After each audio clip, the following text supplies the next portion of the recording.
계속 할 게 더 있는데 너무 길어서 이제 오늘로서 다윗의 생애를 좀 마치셨으면 좋겠어요. 12장에서 우리는 회개를 잘하는 다윗의 모습을 볼 수 있어요. 회개를 하는 다윗. 나단 선지자가 다윗의 범죄를 책망하죠.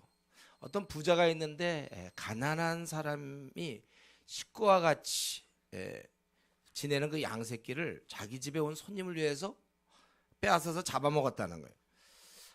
다윗이 이 얘기를 듣고서는 야, 그렇게 행한 자가 어딨냐, 마땅히 그는 죽여야 된다, 그리고 4배나 갚아야 된다. 다윗은 자기의 그런 허물을 잘 못 봤습니다. 자기의 잘못을 깨닫기가 쉽지 않아요. 그랬는데 그때 나단이 다윗 왕에게 뭐라고 했습니까? 바로 당신이 그 사람이다. 지금 다윗은 그런 놈 있으면 죽여야 된다고 그랬는데 바로 당신이 그런 놈이다 이거죠. 7절에 나단이 다윗에게 이르되 당신이 그 사람이라. 뭐냐면 자기는 돈이 많으면서 부자인데 가난한 자의 그 양 한 마리 있는 걸 뺏어서 자기 손님 대접한 그 나쁜 사람. 다윗이 그때 노했다고 그랬잖아요. 5절에 노했다고 그랬는데 바로 당신이 그런 사람이다.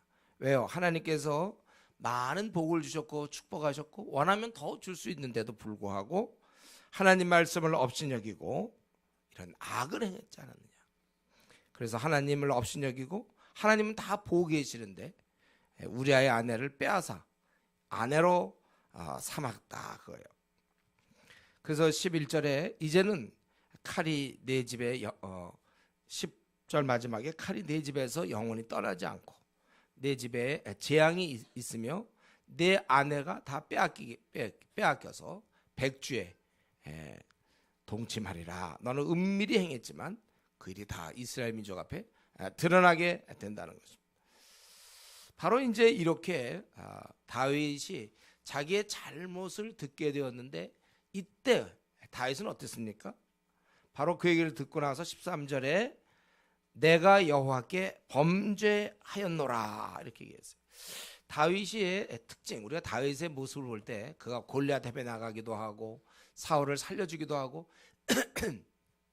굉장히 위대한 인물이었지만 그가 인간이상 잘못도 범했어요. 그런데 잘못을 지적받았을 때 그는 그의 회개의 특징은 그거를 바로 잘못을 누가 얘기해 줬을 때 바로 그것을 인정했다는 것입니다. 시간으로 따지면 제 생각에는 성경에는 안 나왔지만 한 1초에서 2초. 네가 잘못했다 그랬을 때 바로 내가 잘못했습니다. 군더더기가 없어요. 13절에 내가 여호와께 죄를 범하였더라. 잘했거나 못했거나 양당간의 결정이지 구차하게 뭐 이러쿵저러쿵. 여러분 회개라는 것은 이런 겁니다. 간단한 게 맞아요. 간단. 이게 진짜예요. 길게 변명을 늘어놓는 거, 우리 그런 경우는 사울왕이 그랬잖아요. 사울왕이 뭐 얘기했을 때 사실 여호와께 제사 드리기 위해서 이렇게 놔둔 것이다. 잘못을 잘 인정하지 않아요. 그러나 다윗은 자기의 잘못을 인정해요. 물론 다윗도 그렇게 얘기할 수 있겠죠. 그때 어쩌면은 뭐 그 여인이 나를 유혹한 거다.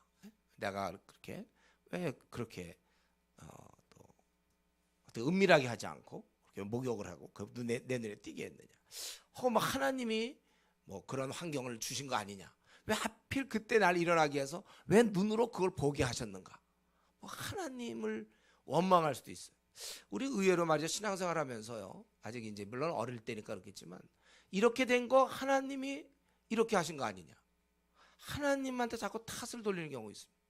이만하게 된 거 왜 하필 내가 그 형제를 뭐 만나게 되었는가. 왜 하나님 그때 막아줬으면 되는 건데 왜 그 자매를 만나게 됐는가. 왜 하필 내가 결혼했는데 우리 회사에 왜 그런 직원이 오게 돼서 뭐 그런 또 뭐 자매가 오는 바람에 나도 모르게 이렇게 되고 우리의 포지션이 왜 이렇게 됐는가. 자꾸 요셉은 어떠한 상황이든지 자기가 도망쳐서 나왔는데 왜 하필 그를 나의 왜 주인의 아내로 막 만나게 해줬느냐. 왜 하필 그 집에 들어가서 뭐 범죄하겠느냐. 얼마든지요 우리가 합리화시키려면 시킬 수 있습니다. 근데 이제 다윗 같은 경우에는 죄를 지었는데 죄를 지었어요. 그렇지만 그것을 그대로 인정했다는 것. 명백히 잘못한 것에 대해 비겁하게 둘러대거나 합리화하거나 핑계대지 않았다는 것. 이게 하나님 앞에서 우리의 취할 올바른 자세입니다. 구구하게 자꾸 이렇게 저렇게 여러분 합리화시키려면 제가 얘기했잖아요. 78가지 있다고. 얼마나 어떤 것이든지 우리 합리화시킬 수 있어요. 내가 이렇게 한 이유는 뭐다. 내가 요즘 이렇게 열심을 안 내는 건 뭐다. 그러니까 중심을 보면 좀 다르게 이유가 있을 수 있단 말이에요. 하나님께서는 이렇게 간단하게 얘기하는 사람들, 있는 그 중심을 보신 하나님 앞에서 이런 자를 사랑하시고 그래서 또 계속해서 그를 사용하시고 그런 죄를 범했음에도 불구하고 그가 계속해서 우기고 자기 잘못한 거 없다면 그건 아마 사울처럼 사용이 안 됐을 거예요. 그러나 그런 여기서 회개함으로 아주 그냥 간단해. 그냥 구구한 얘기 없어. 그건 내가 잘못한 거다. 진실로 딱 그렇게. 이런 면에서 여러분 우리 자신은 좀 어떻습니까? 구차한 변명이 아직도 많이 있습니까? 아니면 자꾸 말을 길게 합니까? 우리가 이후부터라도 우리가 좀 짧게 고백하는 사람이 되었으면 좋겠어요. 시간의 짧음과 우리의 영성은 반비례한다고 볼 수 있어요. 짧을수록 그는 영성이 준비된 사람이고 이렇게 자꾸 길게 구차하게 얘기하는 그의 영성이 사울과 같은 거예요. 그런데 이렇게 다윗은 정말 우리가 좀 본받을 점 이렇게 어떻게 그걸 그냥 바로 자기가 범했다고 그렇게 얘기해요. 그런데 우리가 아는 대로 이렇게 다윗이 결국 회개하게 된 데는 아주 중요한 역할을 한 사람은 선지자 나단이었죠. 그는 아주 바로 책망을 했어요. 자기 왕한테 이런 거 지적하다 죽는 경우도 있지 않습니까? 그러한 어찌 보면 왕한테 지적하는 것은 목숨의 위험도 있는 거예요. 그러나 그는 바르게 책망을 했고 그러니까 이러면서 다윗에게는 이러한 나단 선지자 같은 사람이 있었다는 게 감사한 일이죠. 이 은밀한 죄가 결국 드러나게 된 것입니다. 죄가 드러나야 회개를 하죠. 그동안 아마 자기 나름대로 합리화를 시켰는지 모르겠지만은 회개할 기회가 주어지게 됐어요. 그래서 그는 용서함 받아서 그 이후에도 하나님께 계속 사용된 것입니다. 용서함 받은 다윗이 사용되는 거예요. 그러니까 나단이라는 사람의 역할은 하나님과 다윗 사이에 이렇게 막힌 어떤 통로가 있다면 그 통로를 시원하게 뚫어주는 사람입니다. 이런 면에서 다윗에게는 선지자 나단이 있었어요. 근데 오늘날은 우리는 이런 선지자가 없습니다. 그럼 우리는 어떻게 하는가?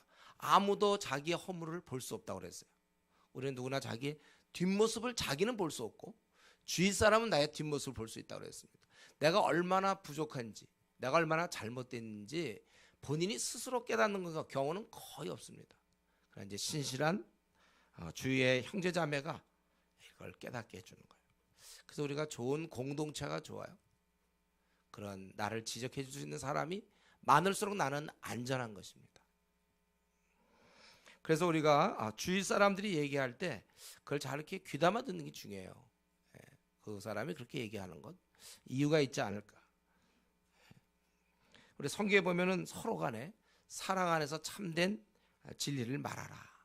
그래서 이제 결혼하면 좋은 점이 그거죠. 배우자가 아내가 남편이 옆에서 얘기하는 거 그거 잘 들어야 돼요, 여러분. 틀린 지적도 있겠지만 그러나 그걸 좀 잘 들으세요, 여러분. 나를 제일 사랑하는 남편 혹은 아내가 얘기하는 거니까 잘 들어야 될 것이고 또 결혼 전에는 주위에 그런 형제 자매들이 있으니까 조에서 조장이 혹은 팀장이 조언이 서로 목사가 성도가 서로 이런 면을 얘기할 때 그걸 잘 들어야 되는 것이고 또 한 가지 더 확실한 건 우리는 성경을 갖고 있습니다. 그 당시는 성경이 제대로 이렇게 잘 안 돼 있었겠지만 지금은 너무나 우리가 쉽게 성경을 접할 수 있어요. 성경은 교훈과 책망과 바르게 함과 의로 교육하기에 유익하다고 그랬어요. 여러분들이 성경을 볼수록 우리가 온전해지고 유익하게 되는 거예요. 세상에 어떤 책이 우리를 교훈과 책망과 바르게 함과 의로 교육하기에 유익하여 하나님 앞에 온전한 자로 만들 수 있습니까? 성경은 바로 그러한 책이에요. 그래서 내가 온전히 되기를 원한다면 여러분 성경은 우리의 보약입니다. 운동선수가 일단 체력이 좋아야죠. 뭐 예를 들면 내가 씨름 선수가 된다. 아무리 뭐 고난도 기술을 터득했다 하더라도 뭐 힘이 있어야지. 삐져말라 갖고 뭐 어떻게 힘이 없는 사람이 어떻게 쓰러뜨려요? 고난도 기술만 동등할 때는 쓰러뜨릴 수 있지만 힘이 없으면 안 되는 것처럼 우선 성도는 다른 거 없어요. 그래서 그가 성경을 얼마만큼 읽고 있는가, 성경을 어느 정도 연구했고 몇 독 했는가 그거 보면 대충 이 사람이 신앙이 그 정도겠다. 왜냐하면 우리를 교훈과 책망과 바르게 함과 의로 교육하기에 유익한 게 성경이기 때문에 제가 모태 신앙으로서 20년 동안 헤맸던 이유는 딱 한 가지였어요. 성경을 몰랐기 때문에. 교회만 다녔죠. 봉사활동은 좀 했지만 성경 자체를 제대로 공부하지 못했기 때문에 저를 누가 교훈하고 책망하고 바르게 하고 의로 교육할 수 있는 사람이 없어서 별로. 성경. 우리가 이 성경을 더 힘써. 그러니까 그 당시에는 선지자 나단이 있었지만 오늘날은 성경, 성령의 검, 하나님 말씀이 우리에게 있다는 것을 기억하시고 여러분 더 이렇게 성경을 더 사모하시고 제가 얘기했지만 여러분 나이만큼은 여러분 성경을 읽을 수 있도록 제가 우리 어떤 대학생 때 어떤 사람은 대학생 시절에 백독을 했다고 그러잖아요. 우리 대학생들 자기 백독한 대학생과 비교할 때 자기는 지금 몇 독이나 했는지 성경을 심사해야지. 교회에서 뭐 그런 걸 읽으라고 자꾸 한다. 나는 뭐 강제로 하는 거 뭐 하기 싫어요. 그런 얘기는 제일 누구나 할 수 있는 얘기예요. 근데 왜 그렇게 하는지 그렇게라도 해서 그러면 가만 놔뒀을 때는 잘하고 있었습니다. 나는 지금 굉장히 잘하고 있는데 누가 자꾸 옆에서 하라 그러면 그건 문제지만 안 하고 있는데 그 옳은 얘기할 땐 좀 들어야지. 뭐 강제다 뭐 점검 뭐 이런 얘기 우리가 안 하는 좀 더 좀 성품이 좀 좋아야 돼. 우리가 그냥 좀 웬만한 걸 받아들이고 그래서 성경에서 여러분 우리가 힘써서 우리가 성경을 읽어야 되고 여호와를 알자. 힘써 여호와를 알자. 근데 이제 더 넘어가기 전에 이제 그다음에 이제 도망치는 다윗을 우리가 살펴봐야 되는데 더 넘어가기 전에 한 가지 이 다윗이 그 죄를 범했다고 얘기하는 것도 참 그 특이한 현상이죠. 제가 금방 한 정말 1, 2초 성경 안 나와 있어. 그러나 내가 보기에 1, 2초 안에 내가 잘못했다. 그렇게 얘기했는데 또 금방 또 한 1초 만에 여호와께서 당신의 죄를 사하셨습니다. 이것도 죄 용서도 참 신기해. 너무 빨라. 근데 그로 말미암아 그 결과는 당신이 당해야 되는 거예요. 바로 당신 낳은 아기가 반드시 죽으리라. 죄의 결과였거든요. 여러분 이걸 분간하셔야 돼요. 죄 용서와 그의 내가 지은 죄에 따른 결과 이거 용서는 받았어도 그 결과는 자기 몫입니다.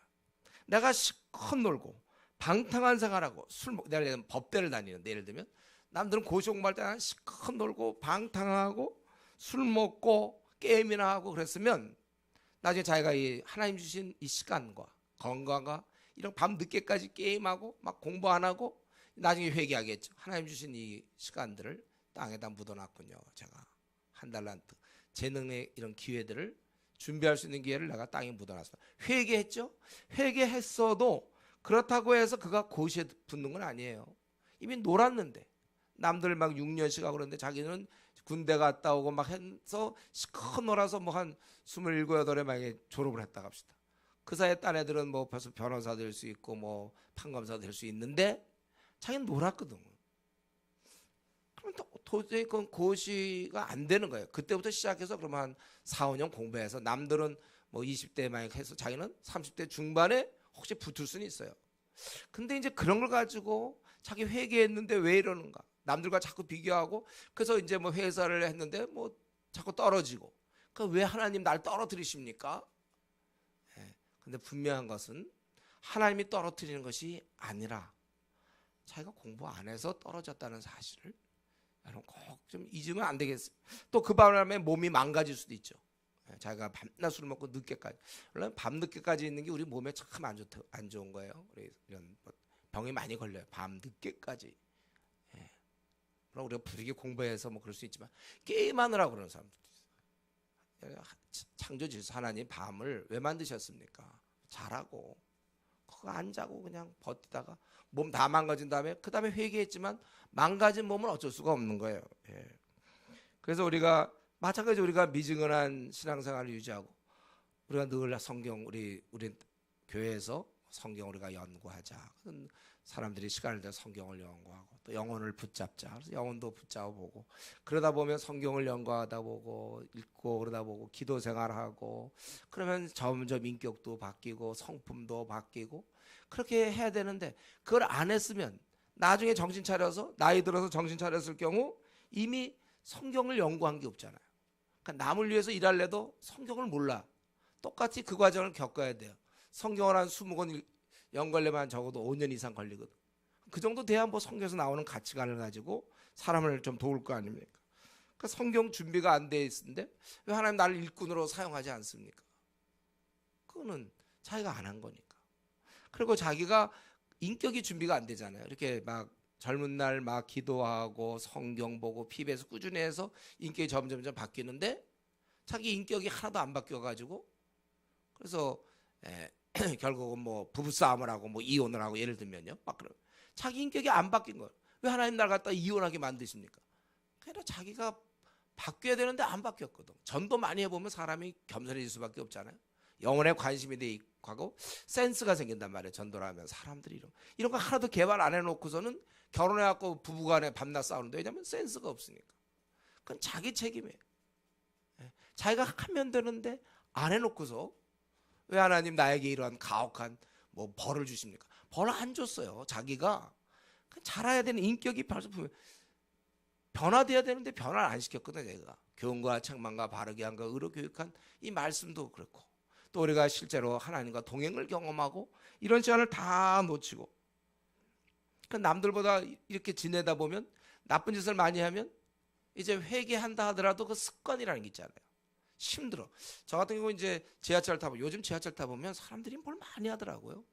그래서 난 좀 뭘 좀 하나 지상에서 주로 다니니까 지하철 뭘 들어가고 있나 보니까 그 게임들 해요. 휙 날아가서 막 요즘 펑펑 많이 나가던데 막 그런 것도 요즘 뭐 애니팡인가 뭐 그런 거 막 하고 그러니까 그런 거 오래 했다가 이제 자기가 회개하고 이제부터 단정한 생활하고 시간을 잘 써야 되겠다. 그렇게 결심을 해도 이미 오랫동안 물들었기 때문에 저는 지하철에서 누가 이렇게 하나 보면 참 한심하다. 저거 하고 있나? 저거 지금 때가 어느 때인데 그런 생각하지만 이미 그런 거 오래 했던 사람은 회개하고 주님을 섬겨서도 하고 싶다 이렇게 되는 거잖아요. 오늘 집에 와서 또 할까? 막 그걸 이겨내기가 힘들어. 여러분 이 과거에 안 좋았던 것들이 다 그대로 있습니다. 여러분 용서는 받는다 하더라도 과거 이미 경험한 이런 거 음란한 생활 오래 한 사람들은 그 사람이 변화된다. 예수 믿고 나도 여전히 그런 남들보다 훨씬 유혹이 강해지는 거예요. 또 그렇게 놀던 사람들 또 이렇게 자기가 방탕함으로 돈도 다 썼든지 또 아니면 건강을 잃었든지 간에 여러분 이것은 예수를 믿고 용서받아도 그 결과는 그대로 있는 거예요. 지난 날의 세월들. 그렇기 때문에 그러나 이제 믿은 사람은 어떻습니까? 여기서 남들보다 10년이 늦었어도 최선을 다해서 하는 거. 이게 이제 믿는 사람이죠. 하나님이 그런 자에게 은혜를 베푸시는 거예요. 아, 내가 젊을 때 놀아서 영어, 중국어 이런 거 못하고 그걸 괜히 열등감 느낄 거 없는 게 내가 그렇게 놀았으니까 지금부터 내가 하느냐 그게 중요해. 이걸 왜 남들은 다 영어도 하고 중국어도 하는데 나는 하나님 왜 이렇게 못해서 뭐 이렇게 사용 자기가 놀았으니까. 제가 특별히 대학생들한테 얘기하잖아요. 젊을 때 시간 투자를 많이 해야 돼요. 나중에 이제 할머니 돼서 혹시 뭐 애니팡이든지 뭐든지 그때는 해도 할머니쯤 되면 괜찮은데 이때 하면 그때 어떻게 할 겁니까 여러분? 우리에게 기회가 주어질 때 이때 콜콜 자면 하라고 그럴 때 안 해놓으면 막상 하나님이 쓰려고 그럴 때 제가 볼 때 모태 신앙들이 대학 들어가서 빨리 돌아와야지 아니면 이제 그 사람들이 나이 들 때까지는 그냥 방황하다 그때 돌아와서 주님의 살겠다고 그런 경우 참 많아요. 그런 간증 주님의 살겠다는 간증 듣는데 근데 뭐 준비가 되지 내가 의사가 돼서 병자를 고치고 싶은데 그런 마음도 있다. 병자가 불쌍해 고치고 싶어. 그런데 그냥 고칩니까 가서 이제 그럼 예과부터 시작해야지. 내가 60이야 지금 나이가 60인데 예를 들면 이제 깨달아서 그때 내가 그때 의대를 예를 들어갔다 합시다. 근데 그냥 놀아갖고 결국 졸업을 못하고 아예 아무것도 못하고 그냥 평생 놀다가 60에 깨닫고 내가 병자를 고쳐야 되겠다. 알았어요. 하나님이 기회를 줘요. 그러면 그는 지금 한 이제 60부터 시작해서 이제 예과 62세, 그다음에 본과 뭐 이렇게 66세, 그다음에 인턴에서 막 밤새우고 막 해서 70 넘어가지고 한 75세 이제 점 뭐 이렇게 되는 거예요.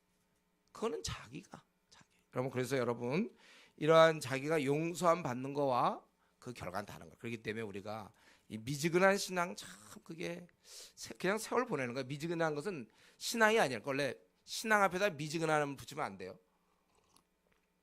그냥 미지근이에요. 그냥 아무것도 아니에요. 신앙과 관련 없는 거. 세월 보내는 겁니다. 늦게 그래서 제가 그랬잖아요. 우리 전도 집회 같은 거 할 때도 처음 이제 교회 오시는 분들한테 그런 얘기 하잖아요. 때가 되면 나중에 나도 믿겠다. 나중에 믿으면 물론 좋은데 그때 이렇게 좋은 거 알지만 그 기간이 너무 아깝단 말이에요. 할 수만 있으면 빨리 믿어라. 우리 결혼도 할 수만 있으면 한 30대 뭐 20대 30대 초에 하는 게 좋지. 그걸 75세 결혼하면 그 뭘 결혼 생활에 그런 뭐 신혼의 즐거움 뭐 이걸 75세 돼 갖고 막 73세 된 막 뭐 할머니랑 뭐 할아버지가 둘이서 곧 돌아가시거든. 그러니까 기회 될 때 우리가 기회 될 때 빨리 잡는 게 좋아요. 더 이상 방황하지 말고. 우리가 기차를 타고 다니다 내가 역에 놓치잖아요. 그 다음엔 그 역에 놓치면 그 다음 한참 있다 그 역에 와야 된단 말이죠. 빨리 우리가 기회 될 때 그렇게 하는 것입니다.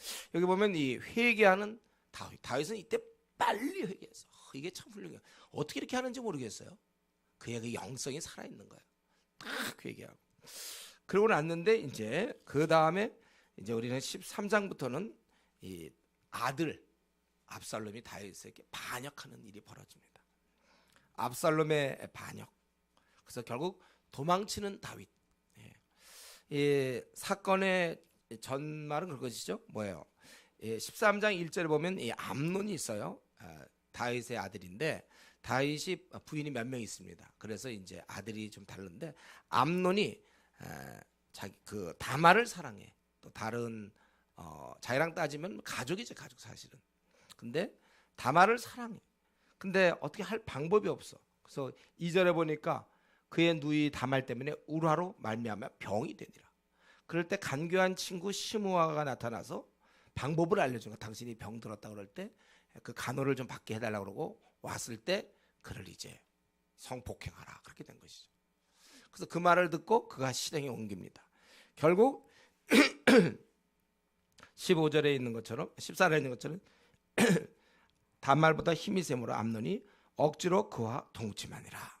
그러고 나서 성폭행을 한 것도 나쁜데 그 다음에 15절 암논이 그를 심히 미워하니. 아니 그렇게 좋아하고 나서는 그렇게 좋아하다가 성관계를 맺고 나서는 그를 미워하게 됐어요. 이거 참 이상하죠. 이게 바로 인간의 죄성입니다. 특별히 형제들은 자매 이렇게 좀 신비로운 이런 영역이 있다가 그 자매랑 관계를 하고 나면 보통의 경우 아주 이런 더러운 모습이 있어요. 그를 책임져야 되는데 책임지는 사람 별로 없습니다. 여러 가지 이유로 차거나 아니면 자기가 차였다고 얘기하거나 이제 이렇게 되는 거죠. 실제로는 마음이 이미 식어져. 이게 보통 인간이에요. 죄성을 가진 인간들. 제가 상담하다 보면 이런 일이 참 많아요. 자매를 자꾸 형제가 요구하는 거예요. 그래서 이렇게 안 하면 헤어질 것 같아서 할 수 없이 그 요구를 들었더니 오히려 그게 진짜 헤어지는 계기가 된 거죠. 형제는 그 다음부터 자매에 대해서 흥미를 잃어버려. 이번에 그렇잖아요. 이거 막 우라병에 걸릴 정도로 말이죠. 우라로 말하면 병이 됐던 그가 강제로 성폭행을 하고서는 그 다음부터는 15절 그리하고 암논이 그를 심히 미워하니 이제 미워하는 마음이 전에 사랑하던 사랑보다 더한지라. 그래서 이젠 내어 쫓아버리는 거예요. 내어 쫓아버려. 그래서 이 얘기를 21절 다윗 왕이 이 모든 일 듣고 심히 노하니라. 이게 다윗의 잘못이죠. 노했으면 그다음에 조처를 취해야 되는 거 아니에요? 그래서 그를 감옥에 집어넣거나 상하는 별 그럼 너 데리고 살아라 뭐 이렇게 했거나 했는데 그냥 노했어. 그걸로 끝난 거예요. 그랬더니 22절 압살롬이 누구냐면 바로 다말의 오빠거든요. 그러니까 그를 미워하여 암논에 대한 잘못을 압살롬이 말하자. 이 압살롬이 그를 심히 암논을 미워합니다. 자기 누이 동생을 욕보인 성폭행한 이 암논에 대해서 아주 미워해. 죽이려고 그래. 내 동생을 성폭행하고 죽이려고 해. 그런데 겉으로는 가만히 있어요. 아무 말도 안 해. 원래 이런 사람이 무서운 거예요. 속으로 딱 푸는 사람. 요즘 그 황혼이혼 몰라요? 황혼이혼. 가만히 있는 거예요. 남자가 막 잘못하고 그럴 때 가만히 있어. 왜? 애들 때문에. 그래서 이제 애들이 누가 뭐 대학을 졸업하는 그날 딱 당신과 이혼하겠어. 이때 크게도 안 해. 조그맣게 얘기하는 거죠. 당신과 이혼하겠어. 이때 그의 20년 30년 양 묻혀있는 한이 다 나가는 거예요. 당신과 이혼이요. 요 말을 하려고. 근데 여러분 그 말 할 동안 그의 마음속에 있는 그 분노의 감정, 그의 정서를 완전히 갉아먹은 거예요. 그의 마음을 보면 텅 비었어요. 오직 분노만 하나. 분노로 살아온 거예요. 분노로 그는 20년을 살아온 거예요. 20년. 분노, 미움과 분노, 증오. 삶 자체가 우리가 어쩌다 한번 태어났는데 이걸 성경에 보면 우리가 기쁘게 살면 심령의 낙을 누리는 게 최고 행복이라고 그러는데 속으로 그걸 갖다 겉으로는 안 드러내요. 아마 이 압살롬 있잖아. 암논을 봤을 때 눈빛이 아마 그랬을까. 전혀 죽이려지 않는 것처럼. 아마 암논이 압살롬 눈이 마주쳤어도 압살롬은 아주 그렇게 굉장히 안 죽이려는 눈빛을 보였을 거예요. 근데 속으로는 죽일 놈 이러고 딱 뜻을. 만 2년이라고 했잖아요. 23년. 제가 보기에 이때 망한 건 압살롬입니다. 2년간 분노를 품고 있어요. 사람이 이 분노는 이거는 쓴뿌리가 돼서 우리를 죽이는 거예요. 마귀의 종이 되는 겁니다. 여러분 분노 때문에 교회에서도 그렇잖아요. 교회에서도 어떤 성도가 목사랑 하고 싸우고 나갈 때 보면 조그만 거 하나를 가지고 이제 점점 생겨서 그래서 나중에 이제 뭐 싸워 나간다는 교회 성도들끼리도 요만한 거 가지고 점점 커지고 분노 속으로 품고 있거든요. 얘기를 안 하고 분노가 가득 차가지고 나중에 폭발하는 거예요. 이 분노. 그러니까 이 압살롬이 이제는 말을 안 해. 그러다가 때가 돼서 29절에 보면 그를 이제 초청해갖고 종들로 가면 죽여버려요. 여기 보면 압살롬의 명령대로 암논에게 행하여 종들이 죽였다는 거예요. 그를 죽여놓고서는 외국으로 도망갑니다. 그러고 나니까 다윗이 어떻게 됩니까? 다윗이 13장 마지막 절 보면 다윗 왕의 마음이 압살롬을 향하여 간절해. 비록 그 행동은 나쁘지만 그는 아들이거든. 아들을 정말 사랑한다. 그 아들을 지금 외국에 도망가 버렸어. 3년 동안. 암논은 이미 죽었으니까 아들이지만 죽었으니까 이미 끝났지만 압살롬은 지금 그 정황을 이해도 되죠. 자기 누이가 자기 여동생이 성폭행 당하니까 그리고 그걸 그럼 데리고 살아야 되거든 원래. 그럼 책임을 져야지 남자가. 그러고선 이제 매력도 없고 그러니까 다시 치워버렸단 말이에요. 쫓아내놓고 그래 그것에 대해서 이 오빠로서 어떻게 보면 명분은 있어요. 그러나 그걸 죽이면 안 되죠. 그렇다고 해서. 근데 이제 어떻게든 설득시켜서 같이 살게 해줘야지. 죽이면 어떡합니까? 그러나 그 아들에 대해서는 마음은 있다는 거예요. 이 다윗이. 그것을 이제 요압이라는 사람이 14장에 보면 이런 것을 알고 중재를 해서 결국은 외국에 나가 있는 그 압살롬을 데려옵니다. 그래서 14장 24절에 보면 결국 그를 불러 들여왔는데 문제는 다윗이 만나지 않았다는 거예요. 24절. 아마 제가 보기에 이런 과정에서 압살롬이 계속해서 아버지에 대해서 분노와 미움을 갖고 있었던 것 같아요. 왜냐하면 그런 얘기를 들었을 때도 가만히 암논에 대해서 아무것도 안 했고 자기가 3년간 좋아 있었는데 돌아왔단 말이에요. 근데 만나질 않아 자기를 아버지가. 그리고 무려 28절에 보면 압살롬이 이태 동안 예루살렘에 있으되 왕의 얼굴을 보지 못했다. 그럼 벌써 지금 3년이냐 5년 동안 아버지를 못 보게 되고 그러고 나서 이 마음속에는 점점 아버지에 대한 원한과 분노와 노함이 생기게 된 거라고 볼 수 있겠어요. 그리고 나중에 33절에 이제 요압이 또 중계를 해서 그래서 결국 왕이 압살롬을 부르죠. 그가 왕께 나와 그 앞에 얼굴을 땅에 대어 그에게 절하매 왕이 압살롬과 입맞추니라. 그래서 여기서 다시 그가 왕자의 직위를 회복하고 그리고 나서 15장에 들어서 본격적으로 그가 반역을 준비하게 되는 것입니다. 그는 이제 그의 마음에 분노가 가득했을 것이고 동시에 자기가 아버지의 신뢰를 받지 못한다. 그거는 자기가 왕이 될 수 없다는 어떤 현실적 판단도 거기에 이렇게 한몫했을 거라고 생각해요. 그래서 15장에 보면 이제 반역을 준비합니다. 그래서 약 4년간 7절에 보면 4년 만에 압살롬이 왕께 아뢰되 그러면서 이제 시작이 되는 거예요. 그러니까 이 압살롬이라는 사람은 도대체 어떻게 사람이 그런지 모르겠어요.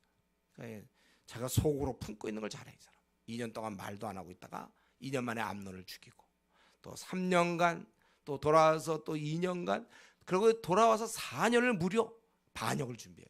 그 안에 아주 쓴뿌리로 완전히 분노의 인생으로 살다가 이제 나중에 우리가 알지만 이제 죽는 거죠.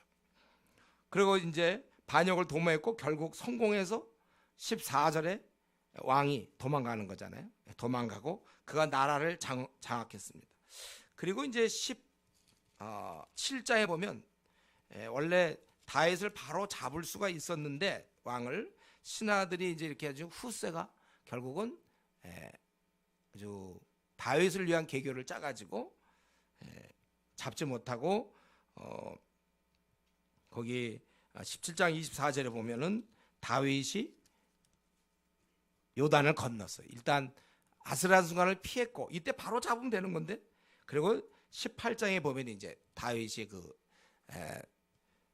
전열을 재정비하고서는 쫓아오는 압살롬 군대와 싸워서 이기게 되는 것이고 압살롬이 왜 어떻게 죽죠? 여러분 교회에 다니는 사람 다 알죠? 머리가 너무 길어요. 머리가 무지 많아. 길어. 그다 큰 상수리 아주 번성한 상수리 나무 그쪽으로 노새 타고 지나가다가 그 이상의 그 노새가 그냥 갔어 자기. 그리고 자기 걸렸고. 그래서 부양 있잖아요. 부양 공중에 붕 떠 있는 거지. 이제 그걸 보고 와서 요압이 다 중재해 놓고 같은 편이었는데 어떻게 보면 그를 죽이게 되는 거예요. 사실 압살롬은 죽을 수밖에 없었어요. 하나님께서 그런 자에게 그 나라를 맡길 수가 없습니다. 자기 아버지를 죽이는 그러한 분노로 가득한 그가 왕이 됐다면 아마 그 신하들 다 안 됐을 거예요. 하나님이 버리죠. 이렇게 어이없이 죽는 거. 그러니까 압살롬의 생을 보면 분노로 그의 생을 짧지만 짧은 생 전체가 분노로 가득했다가 어이없이 죽는 거. 그게 압살롬이에요. 분노 정말 나쁜 거예요. 이거. 그리고 그가 감히 아버지를 떠나서 하나님이 기름 부음 받은 자잖아요. 이전에 다윗은 사울이 기름 부음 받은 자이기 때문에 손을 못 댔는데 그는 죽이겠다고 덤비다가 하나님 앞에서 다시 죽은 거예요. 그래서 전쟁은 끝나게 되고 이제 다윗 왕이 이렇게 복귀되는 건데 우리는 이 과정에서 드러난 다윗의 좀 모습을 볼 수 있는데요. 그는 다시 15장으로 돌아와서 이제 15장에 이렇게 도망갈 때 모습. 그는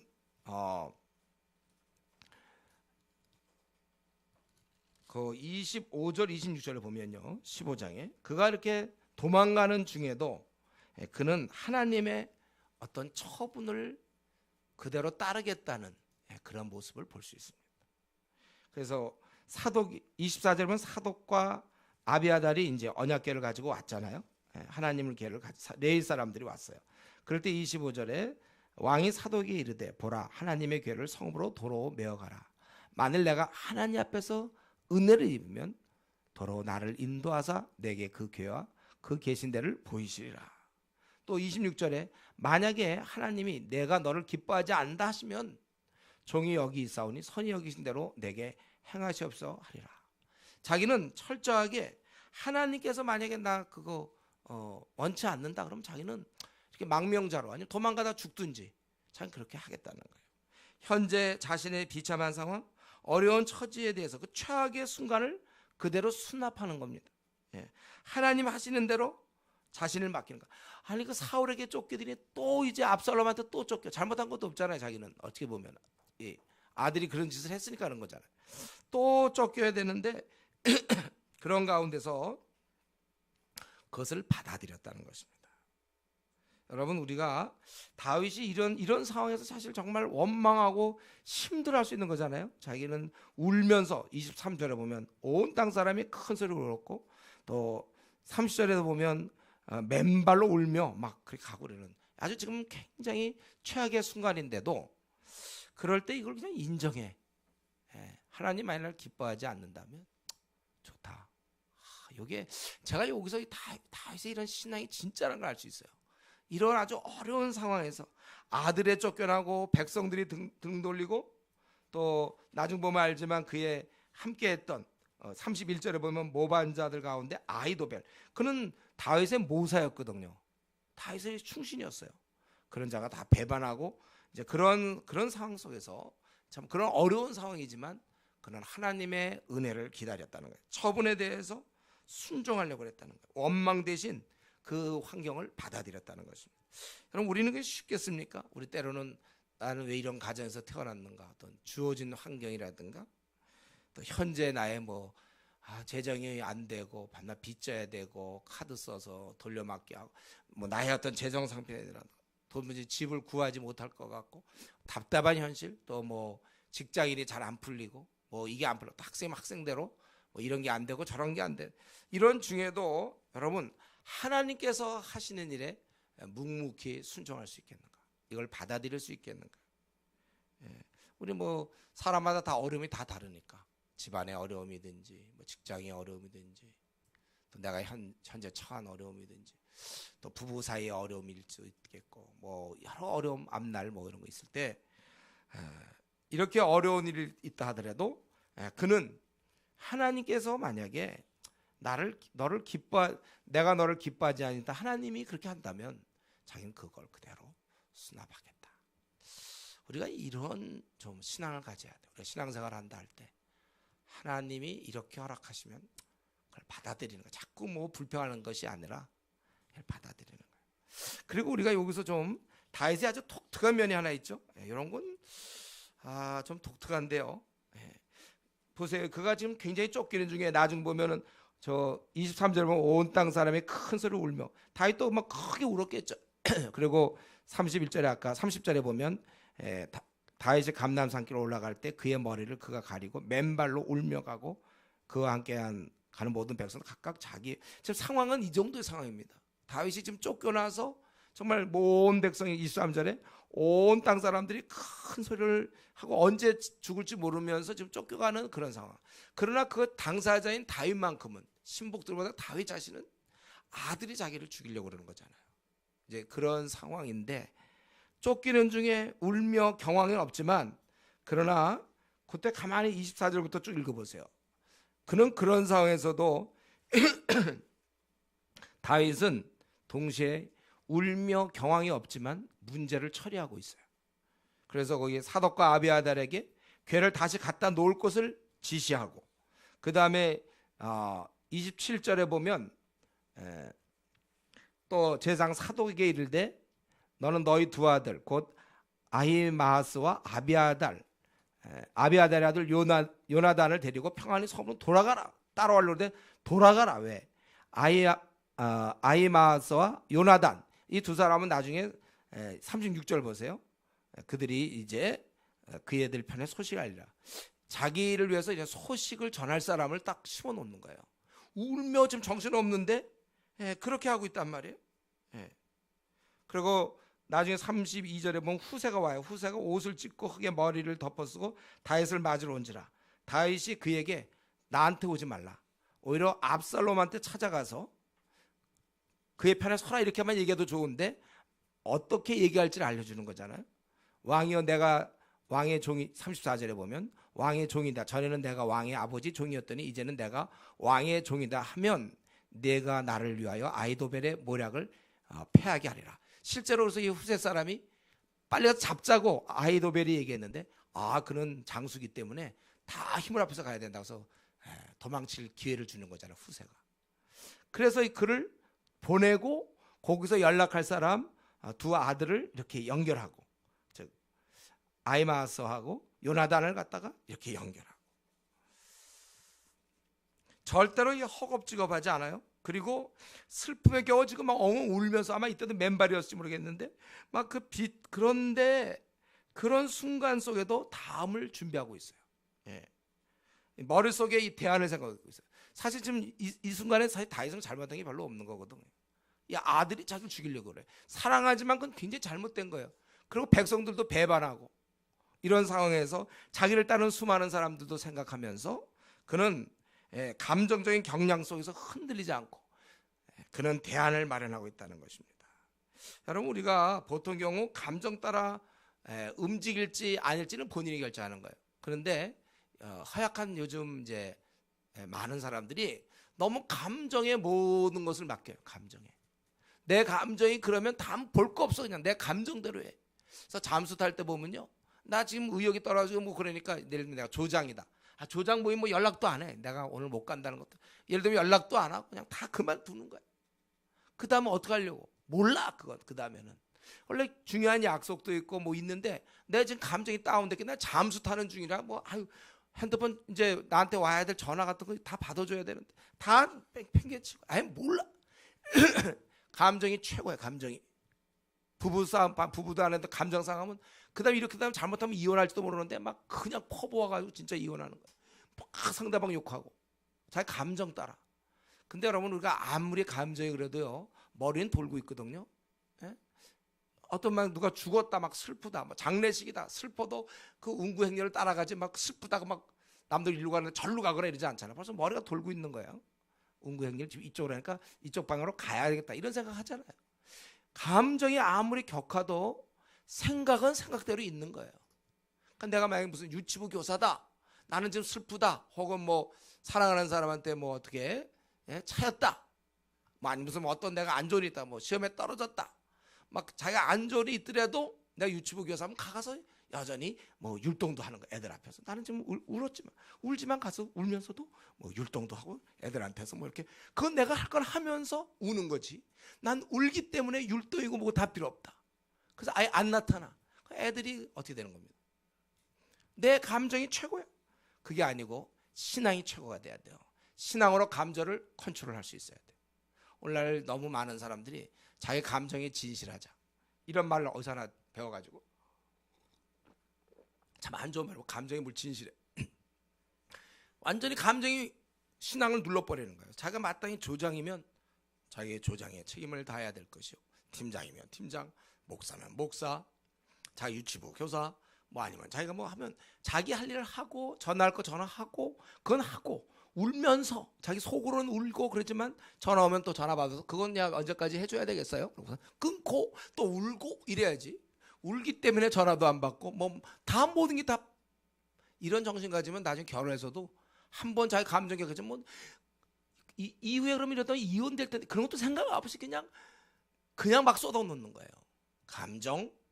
감정보다 더 우위에 신앙이 있어요, 여러분들.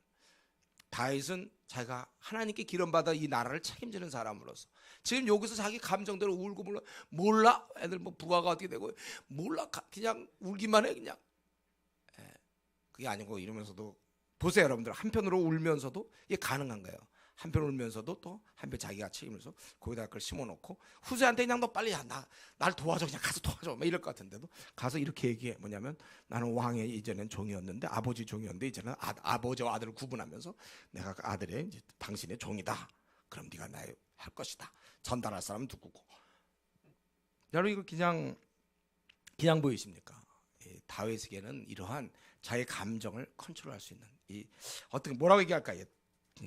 단단한 사람 이런 말이 될까? 그러니까 근육 뭉친 사람 말고 이 마음이 아주 단단해, 아주 단단해. 감정 따위에서 너무 흔들리지 않아. 울어. 정말 이제 감정이 있는 사람이에요. 울어. 지금 이거 지금 망했어. 이거 뭐 이런 게 다 있어. 아들한테 쫓겨다니는, 옛날 사울한테 쫓겨다니는, 지긋지긋해 쫓겨다니는 거. 진짜로 또 쫓겨나가야 돼. 울면서도 그러나 한편으로 이렇게 하는 거야. 여기서 가만히 보면요, 보세요. 25절 하나님의 은혜로 내가 갈 것이다. 또 26절 하나님이 선히 여기시는 대로. 또 31절에 보면 여호와여 원하옵건대 아이도멜의 모략을 어리석게 하옵소서. 이런 최악의 순간 결국 이 하나님과 동행하는 자의 이러한 어떤 단단한 마음을 보여주고 있는 것입니다. 흔들리지 않나요? 감정을 잘 조절하면 되는데 자기가 지금 현재 처한 상황이 뭐 힘들거나 뭐 눈물이 나거나 뭐 거의 최악의 상황이다. 그러면 만사 다 그냥 다 버리고 그게 아니라 침착하게. 여러분, 우리가 이런 단단한 마음이 갖고 있는 사람이 필요한 것입니다. 좀 흔들리지 말고 우리가 이런 면에서 좀 이런 다윗의 이런 마음을 좀 배워야 되겠습니다. 너무 감정 따라 가는 것이 아니고.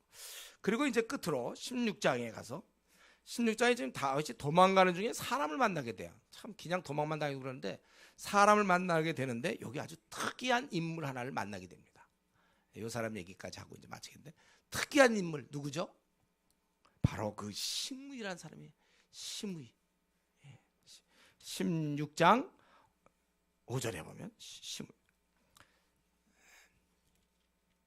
아예 뭐 성경이 오늘 기니까 그냥 찾기도 군 찾고 뭐 찾고 그냥 목사님이나 찾아서 하세요. 그냥 나는 듣겠습니다. 역시 이런 마음가짐입니까 여러분? 비록 마음이 그렇다 단단한 마음을 갖고 이 16장 목사가 16장 보자 그러면 봐야죠 여러분들이. 16장 5절 보세요. 16장 5절 다윗 왕이 이제 바울임의 이름에 거기서 사울의 친족 한 사람이 사울에게 친족이 있었단 말이에요. 친족이니까 이 사람이 이전 만약에 사울이 살아있으면 한 자리 할 수 있는 사람일 수도 있어요. 그 사람 중에 게라의 아들이 이름은 시므이라는 사람이 나왔는데 그가 저주라는 거예요. 계속하여 다윗을 저주하는 것입니다. 그래서 어떻게 다윗과 다윗 왕의 모든 신하들을 향하여 돌을 던져. 그때 모든 백성과 용사, 우리 용사 다윗의 용사들은 막 한 명이 막 800명도 죽이고 막 300명도 죽이고 그런 거 아니에요? 가서 사자랑 가서 사자를 이런 용사들은 여전히 배반하지 않았거든. 용사들이 딱 진영을 갖추고 지금 비록 이들이 쫓겨가는 입장이지만 그 좌우에 다 있는데 그들 향해서 돌을 던지는 거예요. 그때 모든 백성과 용사는 다 왕의 좌우에 있었다. 그런 가운데서도 그가 저주하여 이와 같이 말했다는 거예요. 돌만 던질 뿐 아니라 말까지 했어요. 피를 흘린 자여 사약한 자여 가거라 가거라. 이 가거라 말이 무슨 말? 우리말로 하면 꺼져라 그래. 꺼져라 너는. 꺼져라 그거예요. 그러면서 뭐라고 했습니까? 이 말도 안 되는 얘기를 8절에 하죠. 사울의 족속의 모든 피를 여호와께서 내게로 돌리셨도다. 실제로 그랬나요? 다윗은 오히려 살려주고 그를 이어서 네가 왕이 되었으나 하나님께서 허락지 않았다는 거예요. 그래서 내 아들 압살롬의 손에 넘기셨도다. 보라 너는 피를 흘린 자이므로 화를 자초했느라 하는 자. 그러니까 다윗의 신복들이 왕이 이렇게 당하니까 아니 이 왕께 어찌 이 죽은 개가 어찌 내 왕을 저주하리까? 그의 머리를 베게 하소서. 당연히 그 용사들이 저 시므이는 뭐 아무것도 아니거든. 근데 그가 와갖고 막 욕을 하고 막 그럴 어떻게 보면 약간 제정신이 아니거나 무지 용감한 사람 둘 중에 하나예요. 시므이는. 이거 지금 제정신입니까? 지금 그의 군사 더구나 이거 뭐 새끼를 빼앗긴 앙콤 같이란 말이에요. 이들은 지금 정말 분노와 막 속상함과 막 화풀이 할 대상이 그러는 가운데 어디서 자기가 혼자 뭐 시므이가 뭐 군사를 끌고 왔거나 이것도 아니에요. 혼자 나타나서 그 정말 막강한 용사들이 여전히 있는데 돌을 던질 뿐만 아니라 막 저주하고 또 되지도 않는 얘기. 그 하나님 모든 피를 돌리셨고 하나님께서 너가 아니라 네 아들한테 그 보호자를 옮긴 것이다. 막 이런 식으로 지금 그렇지 않아도 그러는데 이 불난 집에 그 부채질한단 말이 있잖아요. 시므이가 그런 인물이에요. 그래서 죽이려고 했을 때 금방 죽일 수 있는 거죠. 그런데 이때 다윗이 이걸 막아요. 그러면서 그가 저주하는 것은 여호와께서 하라 하십니다. 그러면서 11절에 내 몸에서 난 아들도 내 생명을 해하려 하는데 하물며 이 베냐민 사람이라 하나님께서 그에게 명령하신 것이니 내버려. 뭐 진짜 명령한 건 아니겠죠. 그러나 이런 걸 통하여 자기가 이전에 지었던 죄, 물론 내용은 달라요. 그렇죠? 그건 자기가 우리아를 죽이고 그런 거지만은 그러나 지금 이런 것 통해서 어쨌든 자기는 이런 비난을 받아 마땅해요. 그 내용은 틀리다 하더라도 이 비난 자체는 자기는 당해야 될 사람이야. 그러니까 하나님이 그렇게 하신 것이다. 하나님이 이런 공의를 좀 생각하면서. 그러나 그는 저주하게 내버려 두라 그래놓고 12절에 혹시 하나님께서 이제 자신의 원통함을 감찰하시리니. 비록 하나님의 공의로 볼 때 자기가 이런 얘기 듣는 것도 많지만 그러나 실제로 자기는 하나님의 사랑받는 아들은 분명해요. 이런 아들이 이러한 말도 안 되는 정말 너무나 분한 상황 아닙니까? 지금 자식한테 이렇게 당해서 이러고 있는 상황에 또 저런 자가 나타나서 막 되지도 않는 얘기하고 너무나 분한 일이에요. 하나님은 나를 사랑하는데 사랑하는 아들을 이렇게 분한 일에 당하도록 하시겠는가? 그게 지금 다윗의 논점이죠. 오늘 그 저주 때문에 여호와께 손으로 내게 갚아주리라. 이렇게 그렇게 다윗이 말리는 거예요. 그러니까 안 죽었죠, 시므이는. 그러니까 계속해서 있잖아요. 시므이는 안 죽었으니까. 그래서 다윗과 그의 추종자들이 길을 갈 때 시므이는 산비탈로 따라가면서 저주해요. 안 죽었으니까 아직 목숨이 붙어 있는 한 산비탈을 따라가면서 이 무리와 동행하는 것도 아닌데 그를 향하여 또 돌을 던지면 또 먼지까지 막 날려. 그래서 왕과 그에 함께 있는 백성들이 다 피곤해. 지금 먼지 저런 게 나타나가지고 지금 돌을 던지고 말도 안 되는 소리하고 막 먼지 일으키고. 그래서 거기서 쉬니라 이렇게 됐는데, 어떻게 보면 이 시므의 모습이 우리가 우리말로 그잖아요. 뭐 죽으려고 환장했나 이런 거지. 그런 일이에요. 이런 일도 다 당하는 겁니다. 당해요. 저는 이런 면에서 볼 때 참 다윗이 참 훌륭한 우리가 배워야 될 영성을 가지고 있다고 봅니다. 가뜩이나 지금 어려운 상황이잖아요. 지금 그럼에도 불구하고 이런 야비한 자를 만났을 때 참 어떻게 보면 누명을 씌우고 사울의 피를 돌렸다 그러고 욕까지 하고 돌을 던지고 저주하고, 그럴 때 보통 사람들은 그냥 지나갈 수 있었을까요? 자기가 힘이 있는데, 부하들이 있는데. 그런데 그는 자신의 허물을 떠올리면서 이런 말을 들어도 마땅하다고, 자신의 그러한 어떤 잘못, 허물에 대해서 그는 인정하고 있는 것입니다.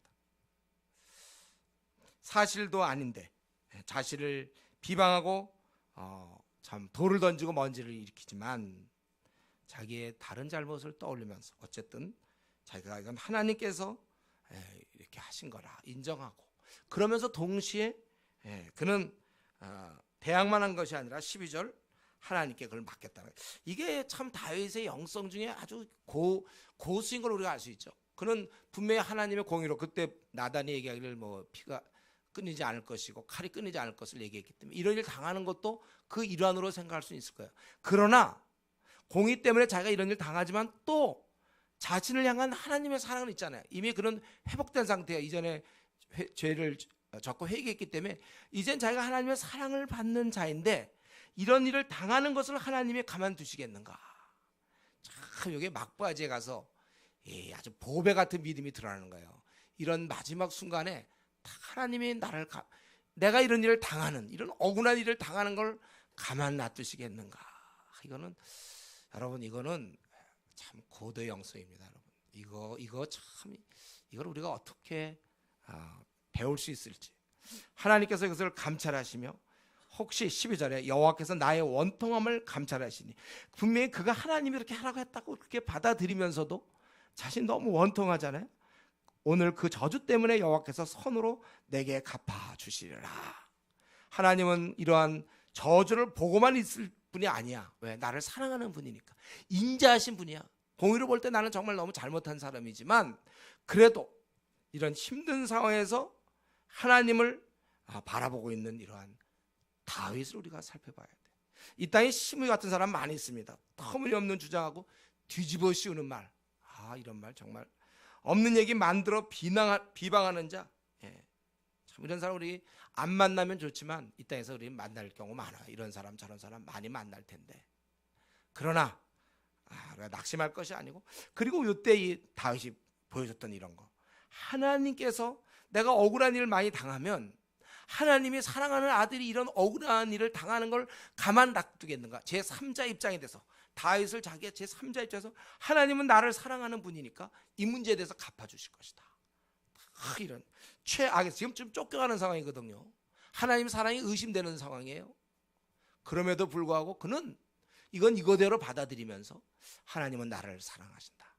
최악의 상황에서, 마지막 상황에서 아들한테 쫓겨가 아들이 죽이려고 그러면 그건 끝 아닙니까, 인생. 그런 가운데서 그는 울면서 맨발로 걸어갈지언정 또 이런 어디서 먼지를 날리고 돌을 이런 걸 당하면서 하나님을 완전히 신뢰하는 거예요. 최악의 상황에서 하나님만 바라보고 견뎌나가고 후일을 도모하는 이러한 다윗의 신앙. 우리도 이런 신앙을 본받아서 이 나그네 길에서 이런 문제 저런 문제 많이 있겠지만 하나님 나를 사랑하시네, 하나님 나를 기뻐하시고 하나님 나를 인자를 베푸시는 분이신데 내가 그분을 신뢰하면서 우리가 낙심하지 아니하고 최악의 상황에서도 끝까지 믿음을 발휘할 수 있는 우리 성도님 되기를 바랍니다. 같이 이 시간에 우리 통성으로 나를 사랑하시는 하나님, 끝까지 받으시는 하나님, 또 우리의 이런 단단한 마음, 내 감정이 비록 그럴지라도 내가 할 것은 또 하고, 그러한 모습들이나 그가 회개하는 모습, 짧게 회개하지 뭐 길게 자꾸 합리화시키지 않고 그대로 인정하는 이런 모습들, 우리가 많이 우리가 좀 배워야 되겠습니다. 우리 다윗의 모습을 생각하면서 이 시간 같이 통성으로 기도하겠습니다.